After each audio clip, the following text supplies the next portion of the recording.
நான் ஒரே விஷயத்தை கேட்கிறேன். நீங்க எல்லாம் பயானுக்கு போறீங்கல்ல, பயானுக்கு போறீங்க, இந்த விஷயம் பயான்ல சொல்லப்படுகிறதா? எப்ப பார்த்தாலும் தொழுகை, மைய முடிப்பாடுறது, ஒசுவோட கடமை, ஒசு செய்யறது, கை எங்க கட்டணும், காய் எங்க கட்டணும், இங்க கட்டணுமா, இங்க கட்டணுமா, இங்க கட்டணுமா இல்லையா? முகமது கசாலி மிகப்பெரிய அறிஞர், எகிப்து நாட்டில அல் இஹ்வானுல் முஸ்லிமோட வாழ்ந்து கொண்டிருக்கும் ஷஹீத் என்று சொல்லப்பட்டவர், உயிரோடு இருக்கக்கூடிய ஷஹீத் என்று சொல்லப்பட்டவர். அவரு அவ்வளவு பெரிய சித்திரவதைக்கு ஆளாக்கப்பட்டவர். அவர்கிட்ட ஒரு நபர் வந்து கேட்கிறாரு, ஷாஃபி ஒண்ணு சொல்லுது, அனஃபி ஒண்ணு சொல்லுது, ஹம்பலி மாலிக்கு வேற வேற சொல்லுது, சலஃபி ஒண்ணு சொல்லுது, ஹலஃபி ஒண்ணு சொல்லுது, ஆளாளுக்கு வேற வேற சொல்லுது, வெள்ளம் போட்டு மண்டியை பிச்சுக்குது, எது ஒண்ணு எது போய் ஒண்ணுமே தெரிய மாட்டேங்குது, எதை பின்பற்ற கொஞ்சம் சொல்லுங்க போல. நான் அவர் திருப்பி என்ன கேட்கிறாரு தெரியுமா? ஷாஃபி, அனஃபி, ஹம்பலி, மாலிக் இதெல்லாம் சொல்றது உனக்கு விளங்கணும்னா ஒரு கிதாப் இருக்குது. உஸ்தாத் சையத் சாபிக் அவர் எழுதின ஃபிக்ஹ் சுன்னான்னு கிதாப் இருக்குது. அதுல இந்த ஒவ்வொரு இமாம்கள் எப்படி இந்த கருத்துக்கு வந்துருச்சு, சலஃபிகள் என்ன சொல்றாங்க, சுன்னத் எப்படி இருக்குது, இந்த ஹதீஸ்ல இருந்து ஏன் இப்படிப்பட்ட இன்டர்பிரிட்டேஷன் எல்லாம் வர்றதுக்கு என்ன காரணம், இது எல்லாம் அவருக்கு அழகா சொல்றாரு. அந்த கிதாபை படிச்சுக்கங்க. ரொம்ப சந்தோஷமாயிருச்சு. அல்ஹம்துலில்லாஹ், இந்த மாதிரி கிதாப் இருக்கிறதே தெரியாது, எனக்கு பெரிய 2 பிரச்சனைக்கு விடை கிடைச்சுன்னு போகும்போது அவர் திருப்பி கொடுத்துருச்சு. வாங்க பாய், நீ கையை கொஞ்சம் மேல கட்டிடுச்சு இல்ல கீழே கட்டிடுச்சு, அதுதானே நம்ம கிட்ட பெரிய பிரச்சனை. நம்ம ஊர்ல பெரிய பிரச்சனை என்ன? கை கட்டுறது. கெட்டாதது பிரச்சனையா? இல்ல, கெட்டாத நிறைய பேர் நடக்கிறாங்க, யாருக்கும் எந்த கவலையும் இல்லை.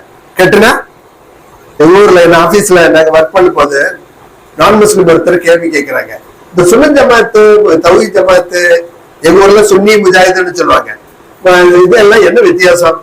நான் சொன்னேன், ஒரு வீட்டிலேயே இருப்போம், ஒரே வீட்டிலேயே ஒருத்தர் சுன்னி ஜமாத்தா இருக்கும், ஒரு தௌஹீத் ஜமாத்தா இருக்கும், ஒருத்தர் தப்லீக் ஜமாத்தா இருப்பான், ஒருத்தர் ஜமாத் இஸ்லாமியா இருக்கும், ஒருத்தர் தண்ணி போடுறவனா இருப்பா, இல்ல 5வது அந்த மாதிரி எல்லாம் இருக்கும். ஒரே வீட்டிலேயே 4-5 பேர் வித்தியாசமா இருக்கும். அதோட வித்தியாசம் இல்ல, வேற வேற ஜாதி அல்ல.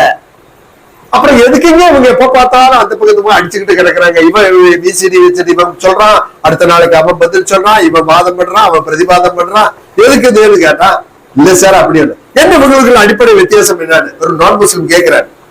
நான் என்ன சொன்னேன்னு கேட்டேன், இல்ல சார் அதுல இந்த தௌஹீத் ஜமாத்துன்னு சொல்றவங்க எப்படி கையை கட்டுவாங்க, இந்த சுன்னத் ஜமாத்துன்னு சொல்றவங்க எப்படி கட்டுவாங்க, அவ்வளவுதான் வித்தியாசம். 4 சென்டிமீட்டர் மட்டும்தான் வித்தியாசமா, 4 சென்டிமீட்டர் மட்டும்தான் வித்தியாசமானு கேட்டாங்க. ஆனா அவங்க கல்பு 4 கிலோமீட்டர் வித்தியாசத்துல இருக்குது.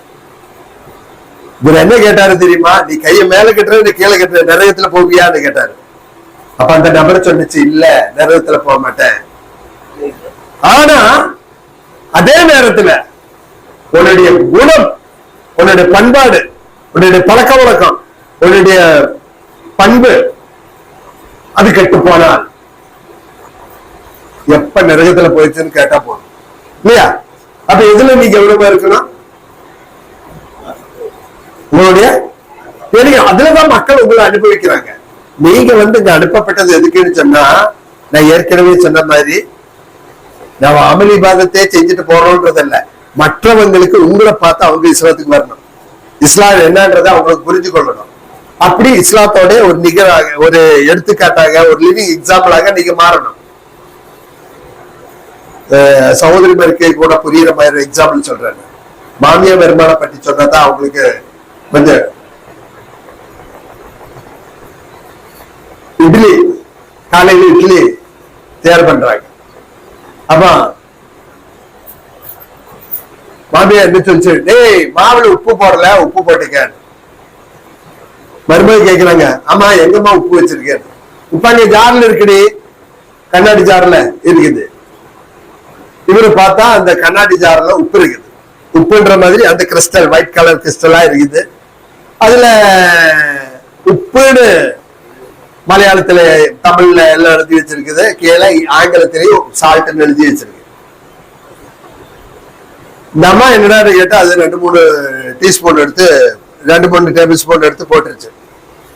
இதுல மாவுல போட்டாச்சு. இட்லி பார்த்தா இட்லியில உப்பு இல்லை. போதுமா? கேட்டுருச்சு, என்னடி உப்பு போட சொன்ன, ஏன் உப்பு போடல? உப்பு போட்டேன்னு எங்க தான் இருக்குது. எடுத்து போட்டுருச்சு. உப்போட கலர் இருக்குது, உப்போட ஷேப் இருக்குது, உப்போட பேர் இருக்குது. ஆனா உப்போட குணம் இல்லை இல்லையா? உப்போட குணம் இல்லை. உப்புவாது இருக்குது, உப்போட பேரும் இருக்குது. பேரு அப்துல் ஜப்பார், குத்தூஸ், அப்துல் ரஹ்மான், ஃபாத்திமா, கதீஜா பேர் இருக்குது. வெளிப்படையா கர்த்தா இருக்குது, கர்த்தா இருக்குது, தாடி இருக்குது, இது இருக்குது, எல்லாமே இருக்குது. ஆனா அந்த குணம் இருக்கா? ஒரு முஸ்லிமோட குணம் இருக்குதா? உப்போட டேஸ்ட் உப்புக்கு இல்லைன்னா உப்பு எதுக்கு? அது உப்புன்னு சொல்ல முடியுமா? இன்னைக்கு நம்மை நாமே முஸ்லிம் என்று சொல்லும் போது இந்த டேஸ்ட் மக்களுக்கு அனுபவிக்க முடியுதா? உங்களுடைய பேச்சுல, உங்களோட இடத்துல, உங்களோட கொடுக்கல் வாங்கல, இப்படி நம்ம எடுத்து பார்த்தா அந்த விஷயத்துக்கு நாம இஸ்லாத்தை கொண்டு வரணும்னு சொன்னா அங்கதான் நாம் உதைக்குது. இதுக்கு நான் சின்ன எக்ஸாம்பிள் என்ன சொல்லி கொடுக்க தெரியுமா? மாடு இருக்குல்ல, மாடு வந்து தலையில அப்படியே நீவி விடும். அப்ப இந்த இதெல்லாம் இருக்கிறதுனால அது மாடுக்கு வால் அங்க எத்தாது. அதனால வந்து நீ விடும்போது மாடுக்கு ரொம்ப முதுகுல எல்லாம் அப்படி நீ விடும்போது மாடுக்கு ரொம்ப சந்தோஷம். அப்படியே நின்று அப்படியே காமிச்சு கொடுக்கும். அப்படியே மடியில கை வச்சா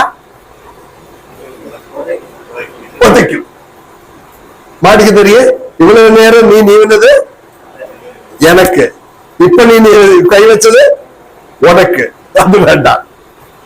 தொழுகுமா? விடிய விடிய தொழுகலாம். தஜ தொழுகணுமா? தொழுகலாம். சுடுநோம்பு வைக்கணுமா? வைக்கலாம். ஆனா முதல்ல கேட்ட ஜகாத்து கொடுன்னு சொன்னா மடியில கை வச்ச மாதிரி தான். எட்டி வதைக்குமா இல்லையா? 10 பவன் நகைக்கு மேல இருந்தா ஜகாத்து கொடுக்கணுமா வேண்டாமா? என்ன நம்ம வீட்டுல எல்லாம் 25 பவன் 30 பவன் 35 பவன் இல்லாத வீடுகள் இருக்கிறதான்னு கேட்டா நிறைய வீட்டுல இருப்பாங்க இல்லையா? இப்ப இருக்கிற தங்கத்து விலைக்கு எவ்வளவு ரூபாய் ஜகாத்து கொடுத்துருக்கணும்? 35 பவன் இருந்தா 1 லட்சம் ரூபாய் கொடுத்திருக்கணும். 35 பவன் நகை இருந்தா கிட்டத்தட்ட 40 லட்சம் ரூபாய் ஆயிருச்சு. 40 லட்சத்துக்கு 1 லட்சம் ரூபாய் ஜகாத்து கொடுக்கணும். அந்த அடிப்படையில் இந்த சமுதாயம் பூரா ஜகாத்து கொடுத்தா என்ன ஆகும் சமுதாயத்தோட நிலைமை? ஆனா தொழுகையில விட்டு விடுறாங்களா? தொழுகை கரெக்டா இருக்குது, நோன்பு கரெக்டா வச்சுக்கிறாங்க. ஆனா இந்த மாதிரி விஷயம் வரும்போது வதைக்காது. இப்ப இங்கதான் என்ன ஜமாத் இஸ்லாமி என்ன சொல்றதுன்னு கேட்டா, அரகரையா நிக்காதீங்க, ஆத்துலர்கால சேத்துலர்கால நிக்காதீங்க. முழுக்க முழுக்க இஸ்லாத்துக்கு வாங்க, எல்லா அடிப்படையிலும் வாங்க. இது இந்த சமுதாயத்துக்கு சொல்லி நம்மளுடைய வெளிப்படையான பழக்கத்திலையும் வழக்கத்திலையும் கொடுக்கலையும் வாங்கலையும் எல்லாத்திலையும் அந்த இஸ்லாத்தோட வாடை, இஸ்லாத்தோட சுகந்தம், என்ன அந்த வாசம், இஸ்லாத்தோட அந்த இனிப்பு, இஸ்லாத்தோட குளிர்ச்சி, அதெல்லாம் மக்களுக்கு அனுபவிக்க முடிகிற அளவுல கேஷரத்தம் தொய்யுமா அப்படிப்பட்ட ஒரு மரமாக நம்ம மாற வேண்டும் என்பதுதான் அடிப்படையில் நம்ம கிட்ட இருக்கக்கூடிய வேண்டுகோள். அந்த அடிப்படையில மாறுவதற்கு இறைவன் நமக்கு அனைவருக்கும் தௌஃபீக் அளிப்பானாக.